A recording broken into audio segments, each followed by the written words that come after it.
मोरो ख़बर शामिल कजे थी। मोरो सिंध मां जितां सिंधी अल्ताफ़ सुमरो जी रिपोर्ट मुताबिक़ अंजुमन इत्तेहाद अब्बासी पाकिस्तान यूनिट मोरो ऐं अंजुमन इत्तेहाद अब्बासी पाकिस्तान यूनिट दौलतपुर पारां सिंध जे बादशाह मियां नूर मोहम्मद अब्बासी कलोड़ो जी सालगिरह मल्हाए वे। अंजुमन इत्तेहाद अब्बासी पाकिस्तान यूनिट मोरो जो काफ़िलो नूर मोहम्मद कुब्बा पहुतो, जिते काफ़िले जी शिरकत कंदड़नि सिंध जे गवर्नर मियां नूर मोहम्मद अब्बासी कलोड़े जी मज़ार ते हाज़िरी भरे गुलनि जी चादर चाढ़े। तफ़सील मूजिब सिंध जी तारीख़ हुक्मरान ख़ुदा यार ख़ान जंग मियां नूर मोहम्मद अब्बासी कलोड़ो खे सिंध जो गवर्नर भी चयो वञे थो, जे सालगिरह 8, 9 ऐं 9 ज़ुल्हज ते मल्हाई वेंदी आहे। अंजुमन इत्तेहाद अब्बासी पाकिस्तान सिंध जे सूबाई joint secretary Waseem Abbas Abbasi, unit Daulatpur जो सदर ग़ुलाम शबीर अंजुमन अब्बासी, जनरल सेक्रेटरी उस्मान अली अब्बासी अंजुमन इत्तेहाद अब्बासी पाकिस्तान, तहसील काज़ी अमन सदर हाजी जाम खान अब्बासी कलोड़ो यूनिट मोरो में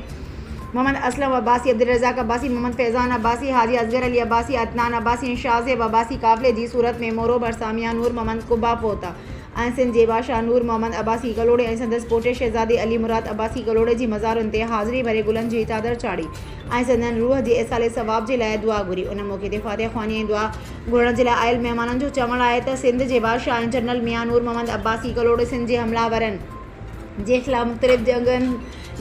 जंगुनि में हिसो वरितो ऐं मज़बूत करण जे लाइ सिंध जे सरहदनि खे बि मज़बूत कयो वियो। उहो ई सबबु आहे जो नूर मोहम्मद अब्बासी खे मुग़लनि जे दरबार मां मुख़्तलिफ़ लक़बनि सां नवाज़ियो वियो।